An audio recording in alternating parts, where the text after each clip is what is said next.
I want you to close your eyes for a second. I want you to try and conjure up a smell. And I'm not talking about something pleasant like fresh coffee or, rain on pavement. Yeah.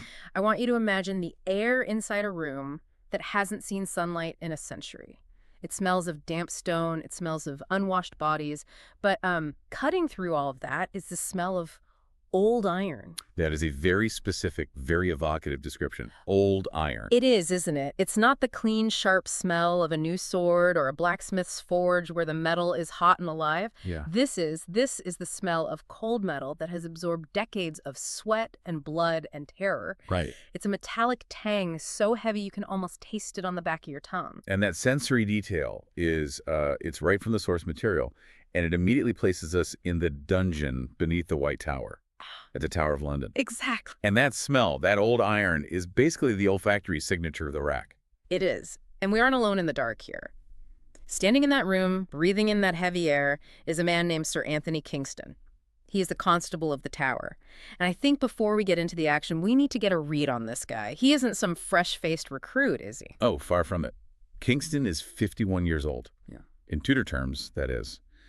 That's an elder statesman. He's practically ancient. All right. He is a career military man. He has led men into battles where the mud literally ran red. He has overseen executions. He is the man the king trusts to hold the keys to the darkest, most secure prison in England. The ultimate professional. He is a professional instrument of the state. So he's seen it all. He's immune to the horror. He's the guy who clocks in, does the dirty work, and, goes home to dinner. You would think so.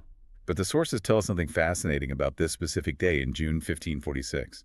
Sir Anthony Kingston, this hardened veteran, this professional jailer, is standing there, and his hands are shaking. And that is the hook that really grabbed me. What makes a man like that shake? Is it fear? Is it rage? Or is it something else? I think it's a violation of the natural order, because usually the person brought down to the White Tower dungeon is an existential threat to national security. Sure. You're expecting a traitorous general who raised an army against the crown. You're expecting a spy caught with assassination plans. You expect a monster. But the prisoner the guards drag into the room, she isn't a monster. No. The prisoner is a 25-year-old woman. She's a gentle woman, the daughter of a knight. Her name is Anne Askew. Okay. And she isn't there because she lit a coup. She isn't there because she poisoned a duke. She's there because of an opinion. An opinion. We're talking about the rack, the dungeon, the shaking hands of the constable, all for an opinion. A theological opinion, specifically. She believes that the bread and wine used in church services are symbolic rather than the literal physical body and blood of Christ. Wait, just so I understand the scale here. We have the constable of the tower, the rack, which, my God, we'll get to, and it is a nightmare machine, and the full weight of the Tudor state, all mobilized against a young woman because she interprets a metaphor differently. It sounds insane to modern ears, doesn't it? Like a massive overreaction. But the mission of this deep dive is to peel back that layer. This isn't a story about a religious debate. This is a political thriller. So Anne is a pawn. She's the ultimate pawn. Anne Askew is the central figure in a shadow plot designed to take down the Queen of England herself, Catherine Parr. Wow. The men torturing Anne don't care about her soul. They don't care about the bread. They care about who she knows. Okay, now the shaking hands make more sense. The stakes are incredibly high. This isn't just about heresy. It's about a coup at the very top of the government. Sky high. And what makes this deep dive so special is that we aren't guessing what Anne felt. We have the receipts. We are analyzing Anne's own writing. She wrote about it. She wrote accounts of her interrogations and her torture, which were smuggled out of prison. Which is just wild to think about, that Right. she's documenting her own destruction in real time. It is effectively one of the earliest autobiographical accounts of torture written by a woman in history. It gives us a voice from inside the machine. So we have a young woman from Lincolnshire, a hardened torturer losing his nerve, and a plot to destroy a queen. Let's back up and figure out how we got here, because Anne didn't start out as a rebel in a dungeon. No, and that's the real tragedy of it. If you look at her birth records, she was set up for a life of total comfort. She was born in 1521 in Stallingborough, Lincolnshire. And her family. The Askews. They were the definition of establishment. Give us the resume. What kind of world was she born into? Her father, Sir William Askew, was a knight. He was a member of Parliament. He was the High Sheriff. I mean, they had money, they had land, and they had access to the royal court. Anne grew up with servants, warm fires, imported fabrics. And a safe. She was safe. She was privileged. But there's a paradox in this comfortable upbringing, isn't there? The source material mentions her education. It's the classic double-edged sword of the Tudor era. Anne was clearly brilliant. Her father allowed her to be educated, which was becoming trendy for upper-class girls. But we have to understand the goal of that education. What was the curriculum? Was she learning law, philosophy? Oh, absolutely not, no. You learn to read and write so you can manage a household. You learn music and needlework to be a pleasing companion. You are educated to be a better wife, not a thinker. So the education was just window dressing, really. It was designed to make her a more valuable asset in the marriage market, not to give her independence. But here's the glitch in the matrix. Anne's brothers. Right. Her brothers were sent off to Cambridge University. And we have to understand what Cambridge was in the 1520s and 30s. It wasn't just a school. It was the Silicon Valley of the Reformation. I love that analogy. It was the incubator for radical ideas. Exactly. This is where the new religion, Protestantism, is exploding. People are reading the Bible in English for the first time. They're questioning the Pope. They're asking dangerous questions about authority. And the brothers bring these books and these, dangerous ideas home to Lincolnshire. They do. And Anne is there in the library listening. And not just listening. She's devouring it. She starts reading the Bible for herself. And we have to pause here because I think we take reading a book for granted. In the context of 1540s England, for a woman to sit alone and interpret the Bible was an act of rebellion. Why? Was it actually illegal? It became explicitly illegal. In 1543, King Henry VIII passed the Act for the Advancement of True Religion. The title is deeply ironic because it specifically banned women and anyone below the rank of gentlemen from reading the Bible. So he literally made it a crime for most people. Yes, the king basically said, you aren't smart enough to handle this information. Let the priests tell you what it means. So just by opening the book in her father's library, she's committing a crime. She's claiming intellectual autonomy. She's saying, I can understand God without a man explaining it to me. That is a dangerous seed to plant in a young girl's mind. How so? It challenges the entire hierarchy of Tudor society. God, king, father, husband. She was bypassing the chain of command. But before she can become a full-blown revolutionary, real life crashes in. The comfortable beginning ends with a marriage arrangement that sounds, it sounds like a business deal gone wrong. It was a disaster, and it explains so much of her later resilience. Here's the situation. Anne had an older sister, Martha. Sir William Askew, the father, had arranged for Martha to marry a local landowner named Thomas Kyme. Who was Kyme? Was he a catch? Financially, yes. Ideologically, no. He was the traditional conservative Catholic, the polar opposite of what Anne was becoming. But the families had signed contracts. Exactly. The dowry was negotiated. It was a merger. But then tragedy strikes. Martha dies before the wedding. So the deal is off. You would think. A modern father would grieve and cancel the contract. But Sir William Askew looked at the spreadsheet. He didn't want to lose the dowry or the alliance. Oh, no. So he made a cold calculation. He forcibly substituted Anne into the contract. Yeah, he just swapped them out. This daughter is broken, take the spare. That is exactly how it functioned. We talk about the heir and the spare with royalty, but this was the domestic version. Anne was 15 years old. 15. She was pulled out of her library and forced to marry a man she didn't know, a man whose religious beliefs were the polar opposite of hers. And she had no say in this at all. Zero. In the eyes of the law, she was property. She was transferred from her father to Thomas Kyme. I can't imagine the resentment. You're 15, you're brilliant, you've been reading these radical texts about freedom and truth, and now you're locked in a house with a guy who represents everything you hate. It was a powder keg. And Anne lit the match. She didn't just sulk. She rebelled in the only ways available to her. How did she do that? First, the name. The name. She refused to adopt his surname. In almost every document we have, and in how she referred to herself, she was Anne Askew, not Anne Kyme. That's a huge statement. It's a massive statement of identity. She is telling the world, I do not belong to this man. And she didn't stay at home either? The source mentions gospeling. What is that? Yes. She became a nightmare for Thomas Kyme. She would go into the town of Lincoln, go into the cathedral, and sit there reading her English Bible visibly. She would engage the local priests in debates. Imagine that scene. You're a local priest, you're doing your rounds, expecting subservience, and this teenager, a woman, no less, starts correcting your Latin and quoting St. Paul at you. It was humiliating for the church, and more importantly, humiliating for her husband.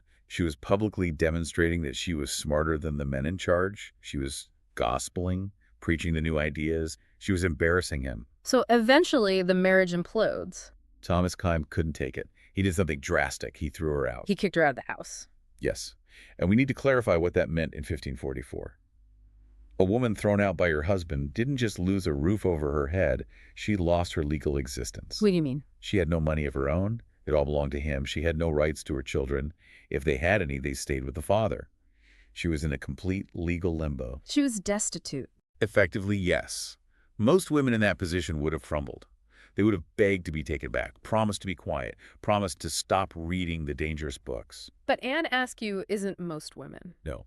She sees this not as a tragedy, but as a liberation. She leaves Lincolnshire. She heads straight for the center of the storm. She goes to London. Why London? Was she just running away? No, she was running towards something. Two things, actually. One, she wanted a legal divorce. She based it on a scriptural argument that a believer cannot be bound to a non-believer. And the second thing? She wanted to find her people. She knew there were others like her in the city. And she moves to a specific area, right? Near the legal district. Right. The temple, it's where the lawyers, the students, and the progressive thinkers lived. It was a bit bohemian, a bit dangerous. And she just picks up where she left off in Lincoln. Immediately. She sets up shop there and continues her gospeling. She becomes a minor celebrity. People start calling her the fair gospeler. So she's building a brand, essentially. She's fearless. She is operating right under the nose of the king's authorities. But here is where the plot thickens. Because she's a gentlewoman, and because she's so articulate, she gains access to the royal court. She gets connected to the circle of ladies who surround the queen, Catherine Parr. And Catherine Parr is an interesting figure here. She's Henry VIII's sixth wife, the one who survived. She is. And she survived by being very, very clever. But Catherine Parr was also a secret Protestant. She held private Bible study groups in the Queen's chambers. And Anne Askew was linked to women who attended those groups. That's the key. She might not have been in the room herself, but she knew the people who were. And that connection, that is the target on Anne's back. Exactly. But before the trap can spring, the authorities need a crime. They can't arrest her just for knowing the Queen. They need something concrete. They need a heresy. And they find it in what the source calls a naughty opinion. Which has to be the most British understatement of all time. Right. Naughty sounds like she stole a cookie. But we are talking about a capital offense. We are. And we need to take a minute to explain this because to a modern listener, this theological hair-splitting seems baffling. Why would you kill someone over bread? Yeah, let's break that down. The crime was denying transubstantiation. Okay, explain this concept like I'm 5 years old. Why does the government care about this specific doctrine? Okay, the official Catholic doctrine, which was still the law under Henry VIII, said that when a priest blesses the communion bread and wine, a miracle happens. The substance of that bread changes. It stops being bread and literally becomes the physical flesh of Jesus Christ. Literally. Literally. It looks like bread, tastes like bread, but it is flesh. So it's a miracle. It's the central miracle of the Mass. It's where the Church's power comes from, the ability to perform this miracle. If you deny that, you are denying the power of the priesthood, the Church, and by extension, the King who is the head of that Church. And Anne's view. The Protestant view was that the bread is a symbol. It's a remembrance. You eat it to remember Christ, but it's still just bread. And Anne, being Anne, didn't just say, I disagree. She had a witty comeback. She had a logic trap. We call it the moldy bread argument. During her interrogations, she asked a simple, practical question. What was it? She said, if this bread is actually the body of God, why does it go moldy if you leave it in a box for 3 months? Well, it's hard to argue with physics. It's devastating. She's using observation and logic against faith and magic. She's basically saying, God's body doesn't rot. Bread rots. Therefore, it's bread. It's an impossible question for them to answer. But using logic on a fanatic seems like a bad idea. It's a terrible idea if you want to stay alive. Yeah. But Anne wasn't trying to stay alive. She was trying to be right. However, by 1546, the government was desperate for an excuse to use against the Queen's circle. Because the king is dying. Henry VIII is 54 years old. He is obese. He has a terrified ulcer on his leg that smells so bad you can smell him rooms away. He is in constant pain, and he is paranoid. He knows he's checking out soon. And when a king dies, there's a power vacuum. A massive one. His heir, Edward, is just a child. So whoever controls the king in his final days controls the future. And you have two teams fighting for this. Who are they? In the blue corner, you have the Reformers, the Protestants. They are backed by the Queen, Catherine Parr. In the red corner, you have the Conservatives, the traditional Catholics. They are led by Bishop Stephen Gardiner and the Lord Chancellor Thomas Wriothesley. Wriothesley. That's a name we need to remember. He is the villain of this piece. He is a man obsessed with power. And the Conservatives have a problem. The king listens to the Queen. She has his ear. She does. And if Henry dies while Catherine Parr is still influential, England becomes Protestant. The Conservatives lose everything. So they have to take her out? They have to execute the Queen. But you can't just accuse the Queen of treason without proof. Henry VIII might be sick, but he's still fond of Catherine. You need a smoking gun. You need proof that she is a heretic. And that brings us back to Anne Askew. She is the weak link. She's a known heretic. She's vocal. She's naughty. And she has friends in the Queen's household. So the plan is? The plan was simple and brutal. Arrest Anne Askew. Torture her until she breaks. Get her to sign a confession saying, yes, the Queen and her ladies are heretics just like me. And then use that confession to roll up the entire network and send the Queen to the block. Precisely. Anne Askew was the domino that had to fall so the rest would collapse. It's a terrifyingly logical plan. So the heat starts to turn up on Anne. She's arrested for the first time in 1545. This was the preliminary bout. Bishop Bonner, another conservative, tries to trap her. He interrogates her for days. But Anne is slippery. She's incredibly intelligent. Give us an example of how she dodges them. Well, they keep trying to get her to state her heresy on the record, and she keeps answering with riddles or questions. At one point, they get frustrated and ask why she isn't answering directly. And what does she say? She smiles and quotes the Bible. She says, Solomon says a woman of few words is a gift of God. She used their own sexism against them. It's a masterclass in trolling. She's saying, oh, you tell women to be silent and submissive. Okay, I'll be silent.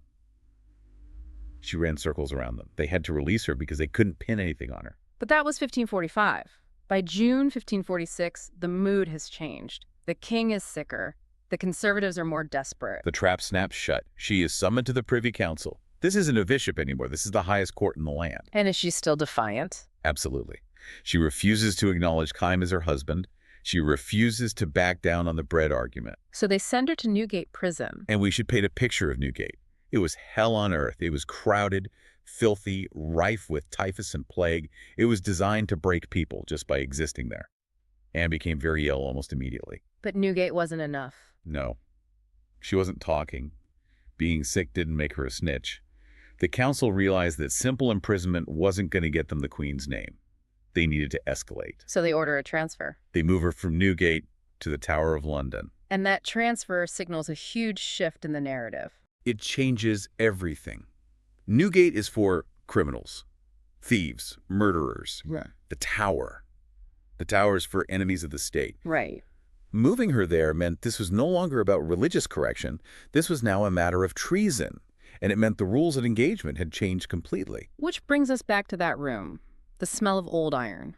The shaking hands of the constable.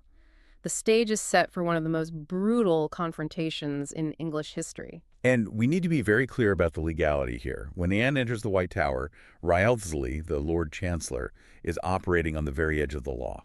Why? Because they don't have enough evidence. No, because of who she is. Under English law, you were not supposed to rack a woman, and you certainly weren't supposed to rack a woman of gentle birth. It was illegal. It was. The rack was for lower-class men or for dire cases of treason where the king's life was at immediate risk. Torturing a knight's daughter was a PR nightmare waiting to happen. But Wriothesley doesn't care. He is too deep in the plot. If he fails to get the evidence against the Queen, his own neck might be on the line. He needs those names. So, let's go into the room. Anne is brought in. What happens? The source describes her condition. She is brought to the rack in just her linen shift. Why just the shift? It's standard procedure for the mechanism.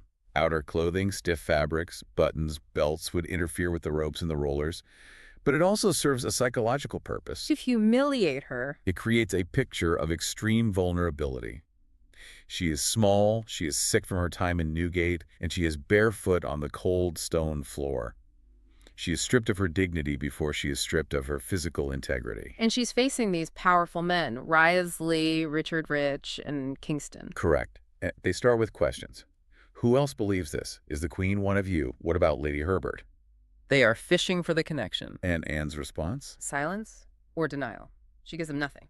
So they turn to the machine. I think we need to explain the rack. We see it in movies, we hear the word, but what does it actually do to a human body? It's important to understand the mechanics to understand the heroism. The rack is a simple but terrifying piece of engineering. It's a wooden frame, raised off the ground, essentially a rectangular bed with no mattress. Okay. There are rollers at the top and bottom with ropes. The prisoner lies on the frame. Their wrists are tied to the roller at the top. Their ankles are tied to the roller at the bottom. And then the interrogator turns a handle, which rotates the rollers. So it pulls. It creates tension. At first, it's just stretching. It's uncomfortable. Yeah. But as they keep turning, the body's pulled taut. The first thing that happens is the shoulders dislocate. Oh, God. The source describes the sound like wet wood cracking. That is a sound I will never get out of my head. Wet wood cracking. That's the humerus popping out of the socket. Yeah. Then the hips and knees follow. You are literally being pulled apart at the joints. The ligaments tear. The muscles rip. It is a level of pain that causes the brain to short circuit. And Anne is on this machine. They ask her for names, and she says nothing. She says nothing. She prays. She faints. They wake her up. She still says nothing. And this leads to the defining moment of horror in the story. Sir Anthony Kingston, the constable, the guy whose hands were shaking, he stops. He stops. Yeah. This is the professional torturer. He looks at this broken woman. He hears the sounds her body is making, and he decides he cannot go on. He refuses to turn the wheel any further. That's incredible. The man whose job it is to torture people says, this is too much. It speaks to the severity of what was happening. It was so brutal that it offended the sensibilities of a man who killed people for a living. What did he do? Kingston actually leaves the dungeon. He goes to find the king to get a pardon because he knows he's disobeying a direct order from the Lord Chancellor. But the torture doesn't stop. And this is the part that is hard to believe, but it's in the historical record. It is unprecedented in English legal history. Lord Chancellor Wriothesley and his colleague Richard Rich, who is the Solicitor General, a top lawyer, they are frustrated. They're angry that Kingston walked out. Furious. Kingston won't do it. Fine. They remove their own robes, they roll up their sleeves, and these two high-ranking government officials operate the rack themselves. That image it's monstrous. It's like the Attorney General and the Chief Justice coming down to a prison cell and physically beating a suspect because the guards won't do it. It destroys the veneer of legal procedure. Yeah. This wasn't justice. This was a frantic, sweaty, brutal assault by two powerful men on one helpless woman. And it shows their desperation. And their cruelty. Anne wrote about this later. She said, "Because I lay still and did not cry, my Lord Chancellor and Master Rich took pains to rack me with their own hands till I was nigh dead." Till I was nigh dead, and still she kept silent. Not one name. They destroyed her body to get a list of names, and she gave them absolutely nothing. And then the aftermath in the dungeon is almost surreal. The torture ends. She's lying on the floor. Her body is ruined, and Wriothesley just sits down next to her. It's the absurdity of evil. He sits on the floor with this broken woman and tries to debate theology with her for 2 more hours. Wait, what? He just pulled her limbs out of their sockets, and now he wants to have a friendly debate about the Eucharist. He wants to win the argument. It's almost pathological. He wants her to admit she's wrong, to validate his worldview, as if the last hour of brutality hadn't happened. And does she debate him? She does. That's the thing. She doesn't just moan or beg for death. She debates him. She holds her ground. She quotes scripture back at him. That is a level of toughness I can't even comprehend. Let's pivot to the medical and psychological side of this, because you mentioned distraction injuries. What does that actually mean for her body? In modern medical terms, a distraction injury is when a joint is pulled apart. But on the rack, it's systemic. It's not just a popped shoulder. It's the tearing of ligaments, tendons, and nerves throughout the limbs. So when the source says she couldn't walk, it's literal. Completely literal. Her legs were no longer connected to her hips in a functional way. And she fainted. The source mentions neurological overload. Yes. The pain is so intense that the brain essentially shuts down to protect itself. This biological failsafe. But the damage is irreversible. In 1546, there was no orthopedic surgery to fix torn ligaments. She was permanently disabled from that moment on. She would never take another step. So how did she resist? The source brings up modern psychology on torture. Usually, people break. The vast majority of people break. It's not a character flaw, it's biology. The pain causes the executive function of the brain, the part that makes decisions, plans, and holds on to abstract concepts like loyalty to fail. You will say anything to make the pain stop. But Anne didn't. She maintained what psychologists call cognitive resistance. She kept her ability to think, to argue, and to protect her secrets. The fact she could write about it later is the proof. Exactly. The fact that she could write a detailed, coherent account of this afterwards, remembering who said what, the sequence of events, shows that her mind remained incredibly sharp even while her body was being destroyed. It's a rare psychological feat. So she survives the rack, but she's still sentenced to die. The sentence was already passed. The torture was just an interrogation method. She's always going to burn. The heresy conviction stood. They move her to a private house to recover, which is a grim irony. We need you healthy enough to kill you properly. Exactly. A dead body at the stake doesn't send the right message. They needed her alive and conscious for the execution. And it's during this time, lying in bed, unable to move, that she writes her account. She smuggles these papers out to her friends. Let's go to the final day, July 16, 1546, Smithfield. Smithfield was the traditional place for executions in London. The atmosphere is heavy, crowds, low clouds, the smell of rain, and here comes the procession. But Anne isn't walking. She can't. She's carried in a chair. Yes, and the visual detail here is heartbreaking. The source describes her arms hanging like a puppet's whose strings are cut. Her holders were so damaged they couldn't support the weight of her own arms. And the crowd sees this. Even the people who hate her, who think she's a heretic, they are disturbed. It was a step too far. Seeing a young woman so visibly broken by the state, it shifted the mood. It wasn't a triumph of justice. It looked like cruelty. So they get her to the stake, but she can't stand up to be tied to it. They had to build a special wooden seat onto the stake. She had to sit on the stake. And because she couldn't hold herself upright, they chained her by the neck, the waist, and the ankles. The iron was the only thing holding her up. And then a moment of, I guess you could call it mercy, the gunpowder. It was a traditional mercy, often paid for by friends or family. The executioner tied a bag of gunpowder around her neck. And the idea was? The idea was that when the flames reached it, the explosion would kill her instantly, sparing her the prolonged agony of burning to death. But before the fire is lit, we have one last act of defiance. Bishop Shaxton gets up to preach. Shaxton is a tragic figure himself. He was a Protestant who had been arrested, but he broke. He recanted to save his life. Now the government forces him to preach at Anne to try and get her to recant too. So he's up there sermonizing, telling her she's wrong. And Anne, sitting on her deathbed, effectively listens. She listens.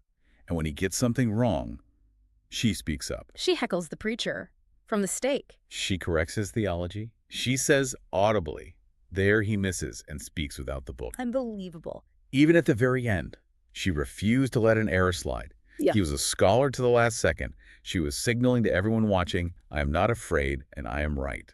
And then Wriothesley, the man who racked her, offers a pardon. He holds up a piece of paper. Sign this, recant, and you live. It was the final temptation. But Anne refused to even look at the paper. She said she came not to deny her Lord. She knew that signing it would discredit everything she had suffered for. So the fire is lit. The source notes that she didn't scream at first. Witnesses like Lady Jane Grey, who was just a child then, watching from a nearby house, saw this. Anne didn't scream until the flames reached her chest. And then the gunpowder exploded. And it was over. It was over for Anne. But the consequences were just beginning. Because the plot failed. Completely. Because Anne gave no names. Wriothesley and Gardiner had no evidence against Queen Catherine Parr. They couldn't move against her. They had taken their shot and missed. Catherine Parr survives Henry VIII. She does. She outlives the king. If Anne had spoken, Catherine would have been executed, and the history of England would have been very, very different.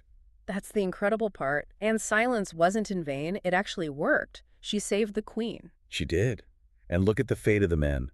Wriothesley was disgraced under the next king, Edward VI, largely because of his cruelty. Richard Rich, of course, survived. He's the ultimate survivor who always switches sides. But Kingston, the Shaker, he seems to have found his moral line that day, even if he crossed it. And Anne, she didn't just disappear into the smoke. No.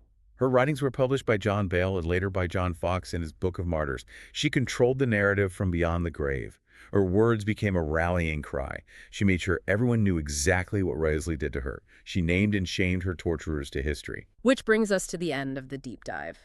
We started with the smell of old iron and the silence of the dungeon. And we end with the silence of the prisoner. The resonance of that silence is powerful. It's a weapon. In an era where the state had all the power, the rack, the fire, the law, Anne Askew, proved that they couldn't control everything. They couldn't break her. They couldn't control her mind, and they couldn't force her tongue. It really makes you think about the nature of heroism. We often think of heroes as warriors charging into battle, but sometimes heroism is just sitting still. And refusing to break. It forces us to ask, was this just stubbornness? Was she just a zealot?